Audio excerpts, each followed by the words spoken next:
Baiklah semuanya, mari kita mulai kelasnya. Bahasan kita kali ini adalah tentang Internet Ethics. Apa itu internet dan bagaimana hubungan antara kehidupan kita di dunia virtual dengan etika yang berlaku di dalam kehidupan manusia pada umumnya.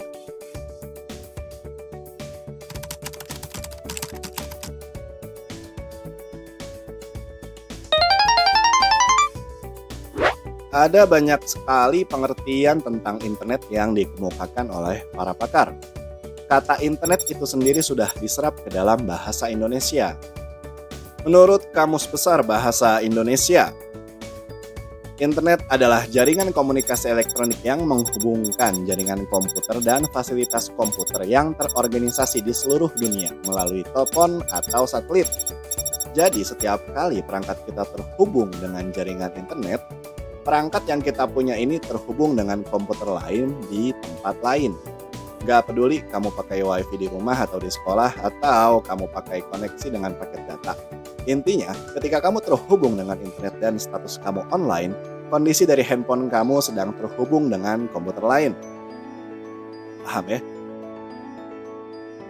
Di internet itu kita mau nyari emas ada, mau nyari sampah juga banyak. Oleh karenanya, kita perlu menggunakan internet dengan cara yang bijak. Kasus kejahatan di internet marak terjadi, mulai dari penipuan, ujaran kebencian, hingga bahkan ancaman penghilangan nyawa.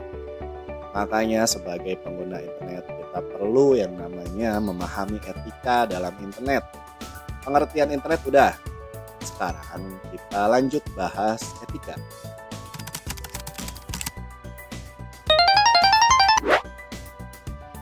Pernah gak dengar istilah kompas moral? Kompas moral ini bisa diartikan ketika seseorang punya patokan yang jelas tentang mana yang baik dan mana yang buruk. Gak hanya untuk dirinya sendiri, tapi juga untuk orang lain. Nah, kompas moral ini dibangun oleh etika. Ketika kita memahami ilmu etika, ya, etika itu salah satu cabang ilmu filsafat ya. Ketika kita memahami ilmu etika, kita akan memiliki kompas moral yang lebih kuat dalam menyikapi persoalan yang kita miliki. Pertanyaannya adalah, buat apa kita capek-capek memahami etika ketika kita berada di dalam internet?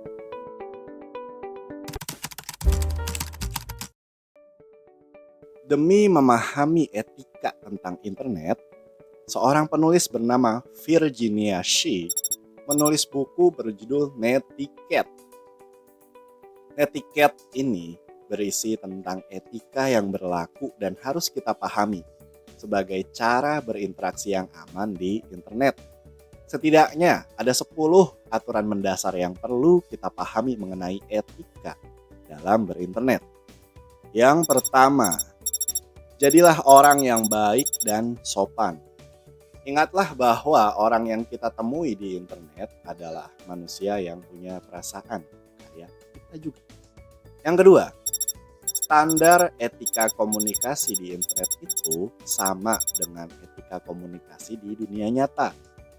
Hal ini bisa dimulai dari memperhatikan lawan interaksi meliputi usianya, gendernya, dan tujuan dia bergabung dalam kelompok itu. Dengan begitu kita bisa lebih berhati-hati dalam bersikap. Yang ketiga, mengingat banyak pengguna di internet yang membangun kelompok untuk sekedar berkumpul, pahami betul aturan yang berlaku di kelompok itu. Yang keempat, menjadi asik di internet itu boleh dan harus. Tapi sok keasikan juga nggak boleh, nanti orang risih.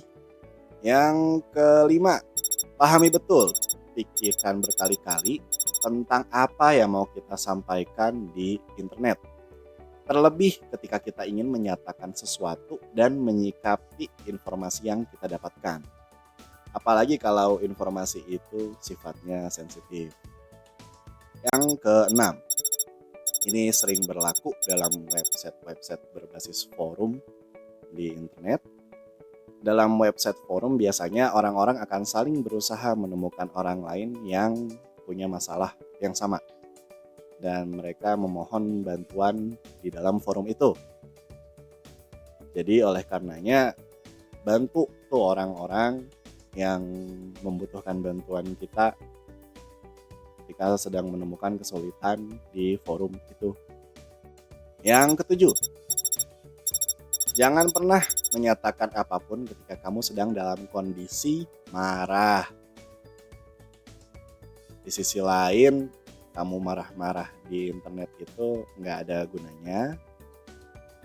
Ya paling banter ya jadi bahan ledekan orang. Yang kedelapan, ada orang yang mau berbagi informasi dengan memahami konsekuensinya juga. Ada juga orang yang sama sekali nggak mau terlalu banyak berbagi, terlebih soal kehidupan pribadinya. Oleh karenanya jaga rasa kepo kita terhadap urusan orang lain atau data pribadi orang lain. Yang kesembilan, kalau kita punya banyak followers di sebuah media sosial atau pernyataan kita bisa dijangkau oleh orang banyak, jangan pernah menggunakan kemampuan kita itu untuk menghasut orang lain untuk melakukan tindakan yang salah. Yang ke-10, kalau kita mampu mengendalikan diri lebih dahulu dan memaklumi kelakuan orang lain, itu adalah anugerah. Kalau orang yang berkelakuan jelek itu masih nggak sadar diri, ya itu urusan lain. Tapi yang penting adalah bagaimana kita mampu bersikap dan mampu berpikir jernih. Sekian untuk kelas hari ini. Silakan isi komen di bawah biar kita bisa diskusi bareng. Subscribe channel ini biar kita bisa ketemu lagi di kelas-kelas yang lain. Saya Reizo Sensei, sampai jumpa lagi.